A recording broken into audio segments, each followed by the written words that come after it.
Friends, अगर आप लोग सीसीएनए की तैयारी कर रहे हैं तो आई होप कि आपको ये वीलैन तो ज़रूर सुना होगा। वीलैन के बारे में आपने ज़रूर पढ़ा होगा कि ये वीलैन बना दो, ये वीलैन क्रिएट कर दो, ये वीलैन डिलीट कर दो, इंटर वीलैन कर लो, L2 वीलैन बना दो, L3 वीलैन बना दो। तो ये वीलैन है क्या आखिर, और ये क्यों इतनी इंपॉर्टेंट है सीसीएनए में या आईटी नेटवर्किंग में या कंप्यूटर नेटवर्किंग में? तो आज हम वीलैन के बारे में ही समझेंगे। इस वीडियो को मैं बहुत सिंपल रखने वाला हूँ ताकि कोई अगर नेटवर्किंग बैकग्राउंड से नहीं भी है तो भी उसको ये चीज़ें समझ में आ जाए। सबसे पहले मैं बात करूंगा वीलैन की फुल फॉर्म की। वीलैन की फुल फॉर्म क्या होती है? इसका मतलब हो गया वर्चुअल लोकल एरिया नेटवर्क। ठीक है। अब इसमें से अगर मैं वर्चुअल को निकाल दूं तो बचता है लोकल एरिया नेटवर्क यानी कि लैन। लैन आप सबको पता ही है, लैन क्या होता है? लैन कोई भी ऐसी चीज जो हम कनेक्ट हो रहे हैं एक नेटवर्क के अंदर। सपोज दैट मेरे दो पीसी हैं, इसको मैं कनेक्ट कर रहा हूँ, ये मेरा लैन हो गया। यहाँ पर मेरा एक ये स्विच है, एक ये मेरा कोई स्विच है या राउटर है, कुछ भी है। इस पर जो भी मैं नेटवर्किंग डिवाइस कनेक्ट कर रहा हूँ that is part of my LAN. LAN मतलब लोकल एरिया नेटवर्क, कोई भी ऐसा लोकल कनेक्टिविटी जिसपे कोई भी इंटरनेट या बाहर में नहीं जा रहा हूँ, लोकली कनेक्टेड है, with in campus, with in home, with in building, with in floor. ये होता है मेरा लैन। अगर अब लैन क्या होता है कि जैसे सपोज दैट अब आपके घर में भी पहले क्या होता था, पहले हब होते थे। हब में क्या होता था कि सारे पोर्ट ये अनमैनेज थे। अनमैनेज का मतलब है कि सारे पोर्ट एक ही विलैन में हो गए, मान लो, मतलब सपोज दैट एक ही ब्रॉडकास्ट डोमेन में हो गए। तो ये जितने भी कंप्यूटर इसमें लगते थे ये सारे, अगर एक पैकेट यहाँ पर आया, पैकेट नंबर 1 आया, ये सबके पास जाता था। ठीक है। जब ये सबके पास जाता था तो ये सबको ट्रैफिक मैनेज करता था। आप इसको मैनेज नहीं कर सकते थे, डिवाइड नहीं कर सकते थे। सपोज दैट मेरा ये दो लोग हैं एचआर से और ये दो लोग हैं फाइनेंस से, तो इसका डाटा भी एचआर वाला के पास जाता था और एचआर का डाटा भी इसके पास आ सकता था। मतलब आपस में एक दूसरे का डाटा एक्सचेंज हो सकता था। कोई भी सिक्योरिटी नहीं थी, कुछ भी नहीं था। तो कॉन्सेप्ट ये आया कि क्यों ना हम इस लैन को एक सिंगल फिजिकल लैन को मल्टीपल वर्चुअल लैन में डिवाइड कर दें। कैसे मतलब वर्चुअल लैन का मतलब क्या हुआ कि सपोज दैट आपको एक नेटवर्क है, आपको एचआर के लिए एक नेटवर्क बनाना है, तो क्या किया आपने, एक एक हब ले लिया, इसमें सिर्फ एचआर की टीम कनेक्टेड है। फिर आपको एक फाइनेंस की टीम बनानी है तो आपने एक और हब लिया, एक और स्विच लिया, उसमें सिर्फ फाइनेंस की टीम है। फिर एक सेल्स की टीम है, उसके लिए आपको अलग से स्विच लिया। तो ऐसे आपने कितने स्विच लेने पड़ जाएंगे, कितने डिपार्टमेंट आपकी कंपनी में होंगे? क्या सबके लिए अलग अलग स्विच लोगे, अलग अलग हब लोगे, अलग अलग network device, cabling, connectivity, rack, power, सबके लिए अलग अलग सेटअप करना इज नॉट फिजिबल। तो कॉन्सेप्ट ये आया कि क्यों ना हम एक फिजिकल डिवाइस लें, मतलब मैं एक स्विच लूं। हब के बाद जो इंटेलिजेंट डिवाइस आया वो आया स्विच। स्विच को हम इंटेलिजेंट हब भी बोलते हैं क्योंकि हम स्विच को मैनेज कर सकते हैं। हब जो थे वो अनमैनेज स्विच थे। ठीक है। तो कॉन्सेप्ट ये आया कि क्यों ना हम एक फिजिकल स्विच ले लें और अलग अलग स्विच ना लेके इसी फिजिकल स्विच को मल्टीपल लोकल स्विचेज में बदल दें। मतलब एक हार्डवेयर और मल्टीपल वर्चुअल लैन, एक फिजिकल लैन और मल्टीपल वर्चुअल लैन। तो क्या होगा कि मेरा ये जो सपोज दैट मेरा एक स्विच है 24 पोर्ट का, इस 24 पोर्ट में से मैंने 4 पोर्ट किसी और को दे दिए, 4 पोर्ट किसी और को, 4 पोर्ट किसी और को, 4 पोर्ट किसी और डिपार्टमेंट को। इस तरह से मैंने 6 डिपार्टमेंट में 4 4 के हिसाब से 24 पोर्ट बांट दिए। तो क्या हुआ, मेरे 6 अलग अलग डिपार्टमेंट, जहां मैं 6 अलग हब लेता या मैं 6 अलग स्विच लेता, उसकी जगह स्विच एक ही है, लेकिन वर्चुअली ये 6 स्विच हो गए, वर्चुअली ये 6 लैन बन गए।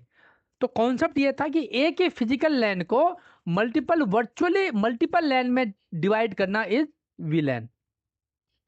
अब ये विलेन का कॉन्सेप्ट कैसे आया वो हम बताते हैं।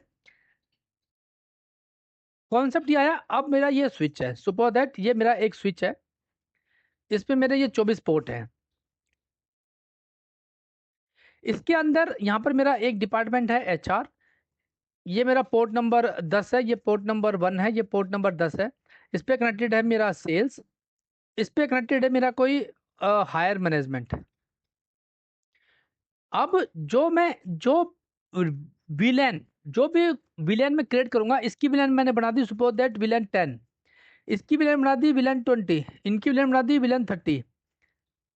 अब जो विलेन 10 का मतलब है कि जितने भी पोर्ट इस विलेन 10 में रहेंगे, मतलब वर्चुअल लैन 10 का पार्ट रहेंगे, वो सिर्फ एचआर से ही बात कर सकते हैं। जितने विलेन 20 में रहेंगे सेल्स वाले पोर्ट, ये 4 पोर्ट, ये सिर्फ विलेन 20 का ही पार्ट रहेंगे, मतलब इन्हीं ही पोर्ट का वर्चुअली वर्चुअल लैन का पार्ट रहेंगे। इनको इससे कोई मतलब नहीं है और इसको इससे कोई मतलब नहीं है। Same for higher management also. तो इससे क्या होगा कि आप कुछ भी आप करोगे उसको, इसमें कोई इंटरफेरेंस नहीं है, इसमें इसका कोई इंटरफेरेंस नहीं होगा। ये कॉन्सेप्ट है विलेन का। अब इसमें क्या होगा कि आपके जो भी विलेन 10 है वो विलेन 20 से काम बात नहीं कर सकती, विलेन 20 विलेन 30 से बात नहीं कर सकती। इनको हम बोलते हैं layer 2 villain. Layer 2 villain, layer 3 villain भी होती है, लेयर 3 विलेन की बात हम बात करेंगे फिर कभी किसी और वीडियो में बात करेंगे इसके बारे में, लेयर 3 विलेन के बारे में। यहाँ पर हम बात करेंगे विलेन 2 के बारे में, सॉरी यहाँ पर हम बात करेंगे लेयर 2 विलेन के बारे में। तो ये जितने भी विलेन हमने क्रिएट की ये लेयर 2 की विलेन है, क्योंकि जो स्विच है वो मेरा L2 स्विच है, क्योंकि OSI लेयर पे स्विच मेरा लेयर 2 पे काम करता है, that is data link layer. ठीक है, तो इसलिए हम उसको L2 विलेन बोलते हैं। अब जो मेरी विलन 10 है वो 10 20 से बात नहीं कर सकती, 20 30 से बात नहीं कर सकती। ये आपस में जो 4 पोर्ट है इसका अपना सिंगल ब्रॉडकास्ट डोमेन है, 20 का अपना सिंगल ब्रॉडकास्ट डोमेन है, 30 का अपना सिंगल ब्रॉडकास्ट डोमेन है।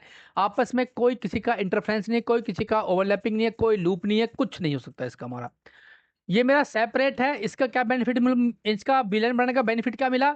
नेटवर्क सेगमेंटेशन होगी, मतलब अलग अलग नेटवर्क को मैंने एक ही नेटवर्क को, एक ही लैन को अलग अलग वर्चुअली अलग अलग लैन में सेगमेंट कर दिया, अलग अलग नेटवर्क में डिवाइड कर दिया।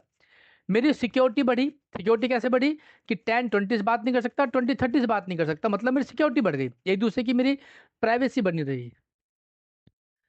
कंट्रोल ब्रॉडकास्ट, कंट्रोल ब्रॉडकास्ट मतलब जितना जो मेरी विलेन है उसका अपना सिंगल ब्रॉडकास्ट डोमेन हो गया, 20 का अपना सिंगल ब्रॉडकास्ट डोमेन हो गया, तो सारे पैकेट मेरे सबके पास नहीं जाएंगे। अगर मेरा एचआर का कोई मैं पैकेट भेज रहा हूं तो वो सिर्फ इन चार पैकेट इन 4 पोर्ट्स पे ही जाएगा, इन बाकी 20 पोर्ट्स पे नहीं जाएगा। पहले क्या था, सारे पोर्ट्स पे जाता था। तो इससे मेरा ब्रॉडकास्ट डोमेन बचा, मेरा अननेसेसरी का ट्रैफिक फ्लो बचा, स्विच का प्रोडक्ट, स्विच का जो प्रोसेसिंग काम है, जो कंट्रोल पैनल है, प्रोसेसिंग टाइम है वो बचा, उसकी सीपीयू बची। तो ये सब चीज़ें भी मेरा कंट्रोल में आया। Easy network management. अब अगर मुझे विलन 10 के लिए काम करना है तो मुझे 4 पोर्ट को ही कॉन्फ़िगर करना है, इसके लिए मुझे इस विलन 20 को ही कॉन्फ़िगर करना है, या ट्रबल शूटिंग करना है, या मैनेजमेंट करना है। तो इससे मेरा नेटवर्क मैनेजमेंट करना भी मेरा इजी हुआ। ठीक है, ये हो गई मेरी कि मुझे विलन का बेनिफिट क्या है, विलन क्यों क्रिएट करनी चाहिए। अब क्या होता है, अब इसके अंदर जो मेरा स्विच है इसके अंदर दो तरह के पोर्ट होते हैं। दो तरह के पोर्ट होते हैं, एक होता है एक्सेस पोर्ट, एक होता है ट्रंक पोर्ट। एक्सेस पोर्ट का मतलब क्या हो गया कि पोर्ट नंबर 10 को सिर्फ विलेन 10 का एक्सेस देना। अब मैंने यहाँ पर एक पोर्ट है मेरा विलेन 0/1/1 एक पोर्ट है, उसको मैंने अगर विलेन 10 में डाल दिया है तो मुझे बताना भी पड़ेगा ना कि ये पोर्ट विलेन 10 का पार्ट है, ये पोर्ट विलेन 20 का पार्ट है, या ये पोर्ट विलेन 30 का पार्ट है।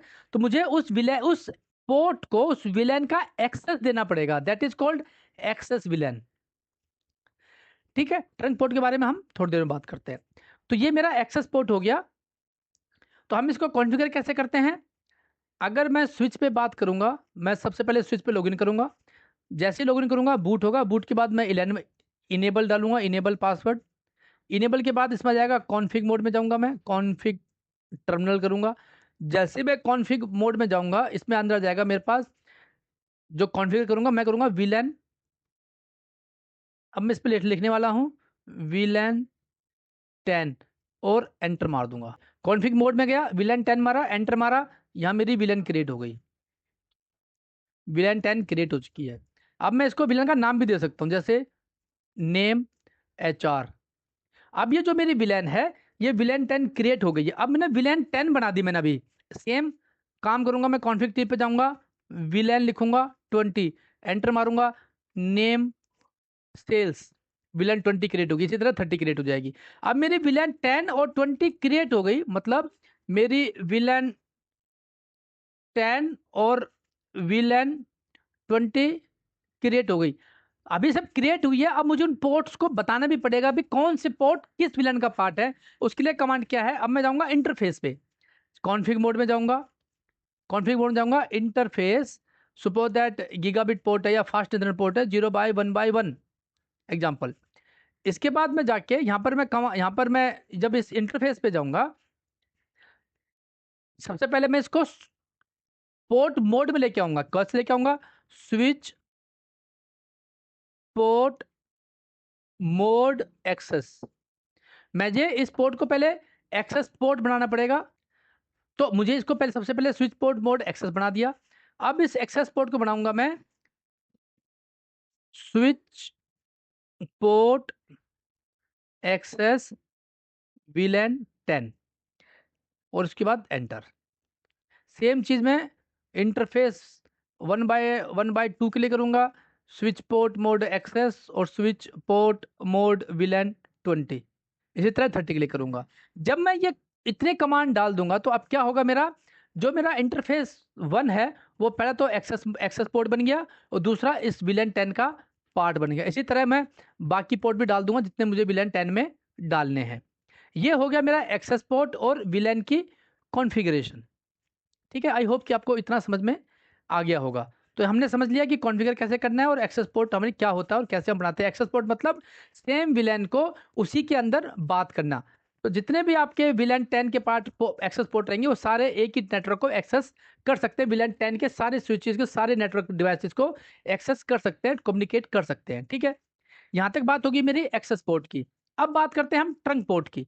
अब हमने अभी तक क्या समझा कि अगर मेरा स्विच है, इस स्विच के ये 4 पोर्ट VLAN 10 में है, ये 4 पोर्ट VLAN 20 में है, ये 4 पोर्ट VLAN 30 में है, तो ये आपस में बात कैसे करेंगे।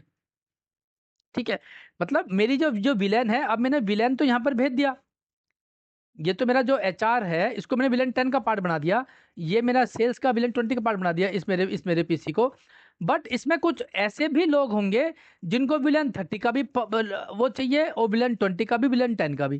ठीक है, अब इसके अंदर क्या हो गया, ये तो हो गया मेरा एक फ्लोर पे, ये हो गया मेरा फ्लोर 1। अब से HR के बंदे फ्लोर 2 पे भी बैठते होंगे, यहाँ भी एक स्विच लगा हुआ है, ये स्विच 2 हो गया। इसी तरीके से यहाँ पर सेल्स के भी बंदे बैठते होंगे। अब मैं यहाँ पर VLAN 10 बनाया, VLAN 20, VLAN 30। अब ऐसा नहीं कर सकता कि यहाँ पर मैं HR की VLAN 40 बना दूँ, नहीं, तो फिर तो मुझे ये HR ये HR अलग हो जाएंगे। मुझे रखना सबको एक ही ग्रुप में है। तो मैं क्या करूँगा, यहाँ से जो एक स्विच का एक केबल ले जाके मैं इस पोर्ट में लगाऊंगा। ठीक है, या तो इसको ऐसे समझते हैं। अब यहाँ पर मैं आपको पैरेलली एक स्विच बनाता हूँ ये, और एक बना दिया मैंने यहाँ पर पैरेलली एक स्विच ये।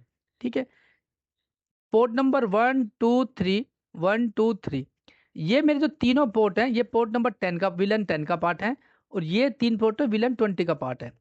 ये है मेरी HR और ये है मेरा सेल्स से। ये हो गया मेरा फ्लोर 1। यहाँ पर मैं फ्लोर 2 की बात करूँ अगर, तो यहाँ पर भी 3 पोर्ट हैं, 3 पोर्ट हैं VLAN 10, और यहाँ पर भी ये है मेरा VLAN 20। अब क्या होगा, अब मुझे अगर दोनों को मेरे HR में ही रखना है तो क्या करना पड़ेगा, मुझे एक केबल लगानी पड़ेगी इस स्विच से इस स्विच के बीच में, जिसमें VLAN 10 को मैं पोर्ट बनाऊं ताकि VLAN के 10 की बात करे। एक केबल और लगानी पड़ेगी जिसपे VLAN 20 आए, एक VLAN और लगानी पड़ेगी जिसपे VLAN 30 आए। तो जितने भी VLAN होंगे वो सारे मुझे केबल लगानी पड़ेंगी, तो मुझे मेरा पोर्ट भी कंज्यूम होंगे। अगर मेरा 24 पोर्ट का स्विच है और मुझे अगर उसमें 10 VLAN मैंने बना दी उस स्विच के अंदर, तो 10 पोर्ट तो मेरे कनेक्टिविटी में निकल गई। तो इसको मुझे कम करने के लिए बेनिफिट क्या होगा कि कुछ ऐसा कुछ कॉन्सेप्ट हो कि मैं सिर्फ एक ही केबल लगाऊं। ये 2 स्विच हैं, इन 2 स्विच पे VLAN 10, VLAN 20 और VLAN 30, VLAN 10, VLAN 20, VLAN 30, कुछ ऐसा कॉन्सेप्ट बने कि मैं सिर्फ एक केबल लगाऊं और ये सारे VLAN यहाँ पर एक दूसरे का ट्रैफिक पास करने लग जाए। उसके लिए क्या कॉन्सेप्ट है, इस पोर्ट को मैं बना दूंगा ट्रंक, इस पोर्ट को मैं बनाऊंगा ट्रंक। ट्रंक बना के मैं सारी VLAN अलाउ करा दूंगा, अलाउड VLAN 10, 20, 30, और तीनों VLAN का जो ट्रैफिक है वो एक ही पोर्ट से होके यहाँ पर आएगा और यहाँ आने के बाद अपने अपने VLAN पे ट्रैफिक चला जाएगा। ये काम है मेरा ट्रंक का। ट्रंक आप एक ऐसा समझो कि आपने एक 10 व्यापारी हैं, उन्होंने किसी ने कपड़ा ऑर्डर किया है, किसी ने कोई खाने का सामान ऑर्डर किया है, किसी ने कुछ बुक्स ऑर्डर की हैं। ये सारे अलग अलग ऑर्डर हैं, लेकिन ये सारे ऑर्डर आपके एक ही कंटेनर में पैक होके आ रहे हैं और उसके बाद ये आगे डिलीवर हो रहे हैं। जैसे अमेजन का एग्जांपल है, अमेजन में क्या किया, आपने कुछ ऑर्डर किया, किसी ने कुछ ऑर्डर किया, किसी ने कुछ ऑर्डर किया, किसी ने कुछ ऑर्डर किया, और ये सारा सामान अमेजन डिलीवरी वाला एक ही बैग में भर के लेके आता है, और उसके बाद आपका सामान आपको दे देता है, किसी और का सामान उसको दे देता है, तीसरे आदमी का सामान तीसरे आदमी को दे देता है, लेकिन रहता एक ही बैग के अंदर है। इसी तरीके से ये ट्रंक काम करता है, सारे विलेन एक ही ट्रंक पोर्ट के थ्रू ट्रैवल करके जिसके पास जो ट्रैफिक है उसको वहां पर उसको दे देता है। ये काम है ट्रंक का। जो ट्रंक के कॉन्फ़िगरेशन है उसमें भी सेम है, आपको सिर्फ क्या करना है, स्विच पोर्ट मोड एक्सेस की जगह स्विच पोर्ट मोड ट्रंक लिखना है, और ये पोर्ट आपका ट्रंक बन जाएगा और सारी विलेन इस पे ट्रैवल करनी शुरू हो जाएंगी। तो अब मुझे आप ये बताओ कि आपको इससे पहले ये पता था या नहीं पता था, या आपको इसमें कुछ और भी डिटेल में, अगर आपको ट्रंक और विलेन या स्विच के बारे में समझना है तो मुझे कमेंट बॉक्स में जरूर लिखें। मैं इस पे एकदम डिटेल्ड में आपको स्विच के एक एक फीचर के बारे में डिटेल में समझाऊंगा कि स्विच कैसे काम करता है, बट आप मुझे बताओगे तभी। मुझे अपनी रिक्वायरमेंट शेयर कीजिए, मैं उस पर अपनी पूरी वीडियो बनाने की पूरी कोशिश करूंगा। सो आज की वीडियो में इतने रखते हैं, अगली वीडियो में बात करेंगे इंटरविलेन राउटिंग की। तो मेरे चैनल को लाइक करें, शेयर करें, सब्सक्राइब करके बेल आइकन जरूर दबा दें ताकि आपको जब भी मैं वीडियो डालूं आपको मिल जाए। सो मिलते हैं अगली वीडियो में, तब तक पढ़ते रहें और बढ़ते रहें। Thank you, take care.